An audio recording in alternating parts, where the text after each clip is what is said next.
If we want to multiply two decimal numbers together, for example 0.2 times 0.8, we firstly write the two numbers without the decimal points. So 0.2 will be 0.2, which can be written just as 2. 0.8 will be 0.8, which can be written as 8. So 2 times 8 is 16. So we know our answer has 16 in it. Now look carefully at the numbers in the original sum. The first number has one figure after the decimal point. The second number has one figure after the decimal point. So altogether, we need 1 plus 1 equals 2 figures after the decimal point in the answer. There are two figures in the number 16. So we place the decimal point in front of the 1 and write a 0 in front of it. Here's another example. Is 0.3 times 0.2. We firstly write the two numbers without the decimal points. So 0.3 will be 0.3, which can be written just as 3. 0.2 will be 0.2, which can be written as 2. 2 times 3 is 6. So we know our answer has 6 in it.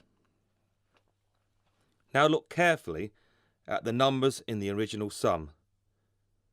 The first number has one figure after the decimal point, and the second number has one figure after the decimal point. So altogether we need 1 plus 1 equals 2 figures after the decimal point in the answer. There is only one figure in the number 6. Can we put a 0 in front of the 6 without changing its value? I can now place the decimal point in front of the 0 and also write a 0 in front of the decimal point. So the answer is 0.06. If I want to multiply 6.01 by 2.4, I will write these numbers without the decimal point, which is 601 times 24. This will involve long multiplication. The answer is 14,424. So my answer will have these figures in it. In the numbers in the original calculation, the first number has two figures after the decimal point, and the second number has one figure after the decimal point. So altogether the answer needs 2 plus 1, which is 3. My answer will have 3 decimal places. In other words, figures after the decimal point. So starting from the right-hand side, we count 3 figures towards the left and place the decimal point between the two 4s. So my answer is 14.424. The reason we count up these decimal places is this.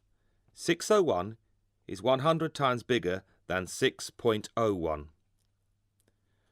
24 is 10 times bigger than 2.4. 100 times 10 equals 1,000. So the answer of 14424 is 1,000 times bigger than what we want. So we divide it by 1,000, which means moving all the figures 3 places to the right to give us 14.424. Divide by a decimal. Before we divide by a decimal number, we need to understand the following. 6 divided by 2 equals 3. If I make these numbers 10 times bigger, 60 divided by 20 also equals 3. If I make the original number 100 times bigger, 600 divided by 200 also equals 3. So if I multiply this number by 10 to get 20, provided I multiply the other number by 10 as well, I will get the same answer as the original calculation. Or if I multiply this number by 100 to get 200, provided I multiply the other number by 100 as well, I will get the same answer. Suppose I want to divide 7.6 by 0.05.